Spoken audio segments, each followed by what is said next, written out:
आप देख रहे हैं न्यूज़ 9 भारत, रखिए आपको सबसे आगे।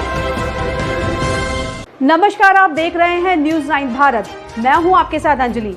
देश और दुनिया की तमाम अहम खबरों पर आइए डालते हैं एक नजर। समाजवादी नेता शंकर यादव ने सगड़ी तहसील क्षेत्र के महुला गढ़वल बाद के गांगेपुर में हो रहे ठोकर निर्माण का जायजा लिया। इस दौरान उन्होंने ग्रामीणों से बातचीत की और उनकी समस्याओं को सुना। इस मौके पर उन्होंने कहा कि इस बंधे के निर्माण में जमकर पैसों की बंदरबाट की जा रही है। जब समय रहता है बंधे के निर्माण का तो विभाग सोता रहता है और जब नदी का पानी बढ़ जाता है तब विभाग काम करने आता है। ऐसे में कटान की समस्या सामने खड़ी रहती है। नदी धीरे धीरे सैकड़ों बीघे खेत खलियान घर बार सब कुछ अपने आगोश में लेती जा रही है। किसान परेशान है, लोग अपने घर से बाहर बंधों पर रहने को मजबूर हैं, लेकिन आम जनता की समस्याओं पर ध्यान देने की बजाय विभाग के लोग अपनी जेब भरने में लगे हैं। उन्होंने मांग करते हुए कहा कि प्रदेश के मुखिया योगी आदित्यनाथ से हमारी मांग है कि इस बंधे पर हो रहे निर्माण कार्य का जाँच टीम गठित कर कार्यों की जाँच कराएं और समय से कार्य न पूर्ण कर पाने और कार्यों में स्थिरता बरतने पर इस मामले में जो भी दोषी अधिकारी कर्मचारी पाया जाता है उनके ऊपर कार्रवाई की जाए। उन्होंने जनता की समस्याओं को पार्टी के मुखिया अखिलेश यादव से भी अवगत कराने की बात कही और उन्होंने कहा कि यह मुद्दा राष्ट्रीय अध्यक्ष के माध्यम से सदन में भी उठाया जाएगा, क्योंकि बाढ़ पीड़ितों की समस्याओं पर ध्यान देने वाला कोई नहीं है। यह हमेशा बाढ़ का दंश खेलते हैं और हर वक्त परेशान होते हैं, लेकिन इसका अस्थायी हल नहीं निकल पाता है।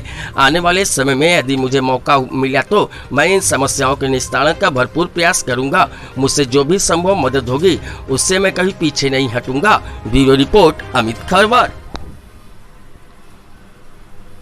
भाई बंधा तो नदी अपना विकराल रूप पकड़ती जा रही है और जो बंधा का जो नोज बना रहे हैं वो गोद में समाती जा रही है और सिंचाई विभाग अधिकारीगण मिल करके पैसे का दुरुपयोग कर रहे हैं, बंदरबाट कर रहे हैं।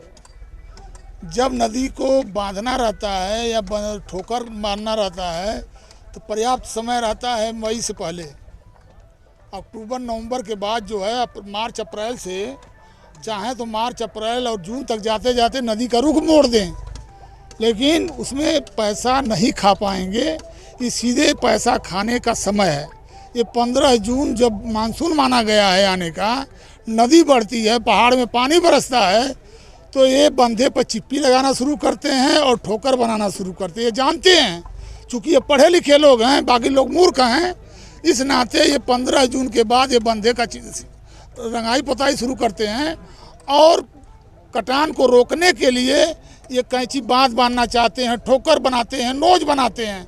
जितने पेड़ पालो हैं उनकी झंगियाँ काट काट करके, जैसे एक शिकारी जो है केचुआ कटिया में केचुआ डाल के नदी में फेंकता है मछली फंसाने के लिए, उसी तरह ये इंजीनियर जितने हैं सिंचाई विभाग के, वो नदी में पैसा कटिया डाल के पैसा खींचते हैं, मछली नहीं फंसाते हैं, वो पैसा फंसाते हैं और पैसा फंसा करके अपनी तिजोरियां भरते हैं। मैं चैलेंज देता हूं यहाँ पे मीडिया के माध्यम से, अगर ऑक्सीजन में दम है तो आए इसी जगह बैठ के मैं बहस करता हूँ कि नदी कब रुकेगी, कैसे रुकेगी, कहाँ से रुकेगी, मैं बताऊँ उनको। अभी दुसवा में पहले कटान हो रही थी, जब बंधे के यहाँ नदी पहुँच गई तब उन लोगों ने युद्ध स्तर पर शुरू किया।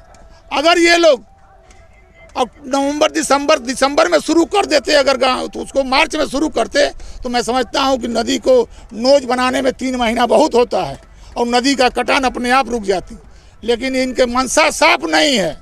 सरकार को मैं कुछ नहीं कर सकता, इसलिए सरकार तो भाई पैसा अलाट कर देती है और इंजीनियरों के माध्यम से आपको बजाइए बनाइए, लेकिन अब पता नहीं जिलाधिकारी महोदय को क्या है। यहाँ तो केवल नोज के नाम पर, बांध के नाम पर केवल लूटम लूट हो रहा है।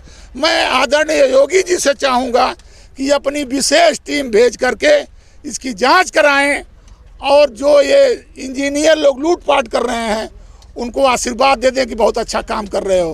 भाई राष्ट्रीय अध्यक्ष जी हमारे यहाँ के सांसद हैं, सबसे बड़ी चीज़ कि यहाँ के सांसद हैं और पूर्व मुख्यमंत्री हैं। मैं उनसे कहूँगा कि आपके क्षेत्र का सबसे बड़ा गांव है देवरांचल, जिसमें सबसे ज़्यादा वोटर रहते हैं। सगड़ी विधानसभा का सबसे ज़्यादा वोटर महुला से लेके हैदराबाद तक बसता है, जो घाघरा नदी के किनारे पड़ता है, और सबसे बाढ़ का विभीषिका यही लोग झेलते हैं। और आने वाले समय में जितने विधायक आए, मुझे कहने में गुरेज नहीं है, ये सारे विधायक निधि का शोषण करते हैं और अपनी तिजोरियां भरते हैं। एक दिन मैंने देखा यहीं पे माननीय आदरणीय विधायिका जी आई थी, इंजीनियर से पूछ रही थी, और मैं कहना चाहूँगा इनके ससुर ने पुल बनवाया था बेलैया में, और पर साल की बाढ़ में बेलैया का पुल बह गया। अगर उनके अंदर हिम्मत थी तो उस पुल को बनवाती, साल भर समय था, साल भर में बन गया होता, लेकिन नहीं बना। उसकी जांच करा देती कि उसमें कितना घपला हुआ, कितना घोटाला हुआ। यहाँ आकर पूछ रहे हैं इंजीनियर से कब होगा, कब होगा। अरे यहाँ तो सब लोग देख रहे हैं, कब जब बाढ़ आई है, कटान हो रहा है, कोई ऐसा थोड़ा उनके पास मशीन है कि तुरंत रोक देंगे, तुरंत रोक देंगे। वो तो यही कहेंगे भाई हम तो रोकने का प्रयास कर रहे हैं, कोशिश कर रहे हैं। अरे आप तो अपने निधि को देखिए कि हमारी निधि कहाँ जा रही है, क्या हो रहा है।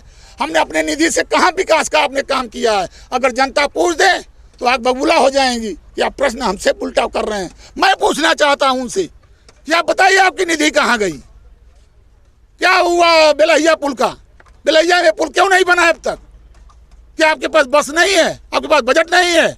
क्या आप सरकार को बात नहीं कर सकती या अपने निधि का उपयोग नहीं कर सकती? 5 साल में जितना निधि आई कहाँ गया निधि? मैं यही पूछना चाहता हूँ। खोखलेबाजी से काम नहीं चलेगा। जनता अब समझदार हो चुकी है, जनता समझदार हो चुकी है, आने वाले समय में सबको सबक सिखाएगी। और ये मैं ही कहता हूँ कि मैं योगी जी से प्रार्थना करता हूँ यहीं से आपके माध्यम से कि वो अपनी टीम भेजें और कैसे ये बांध कटाव रुकेगा उस पर गहन विचार करें, क्योंकि ये बहुत बड़ी आबादी मट्टी में मिलने जा रही है। और मट्टी में मिल जाएगी तो कोई सरकार महफूज नहीं रहेगी।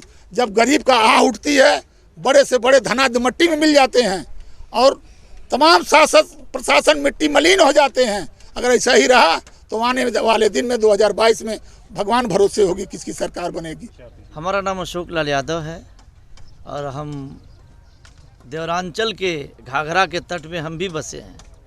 आप तो फिर भली भांति घाघरा के बारे में भी जानते हो, कटान के बारे में, लोगों की पीड़ा भी जानते हैं। आज नदी बिल्कुल गांगेपुर मठिया में गांव के करीब पहुंचने वाली है। इसमें किसकी कमी मानी जाए? गांगेपुर मठिया के एकदम करीब है और बंधा के करीब 20 मीटर है नदी। अगर शासन इससे 2 महीना पहले अगर चाहा होता तो ठोकर बहुत बढ़िया बन सकता था, लेकिन शासन की लापरवाही है। शासन एकदम नर्वस है, इसमें काम नहीं करना चाहता, धनुगाही का कर रहे हैं लोग। अगर जैसे बंधा 20 मीटर कटेगा, कम से कम 800 घर की जनसंख्या है, 800 घर तबाह हो जाएगा। वो जाएंगे कहाँ, किससे मांगेंगे, उनको निवाला कौन देगा? आप हमेशा अपने राष्ट्रीय अध्यक्ष जी से मुलाकात करते रहते हैं, कैसे उनको? हम राष्ट्रीय अध्यक्ष जी से ये बात रखेंगे, अपने गीत के माध्यम से रखेंगे और संदेश भी देंगे राष्ट्रीय अध्यक्ष जी को। राष्ट्रीय अध्यक्ष जी का हमारे संसदीय क्षेत्र है, इस पर भी उनको सदन में बोलना चाहिए। ऐसे ही तमाम खबरों के लिए बने रहिए हमारे साथ न्यूज़ 9 भारत पर। अब चाहूंगी इजाजत, नमस्कार।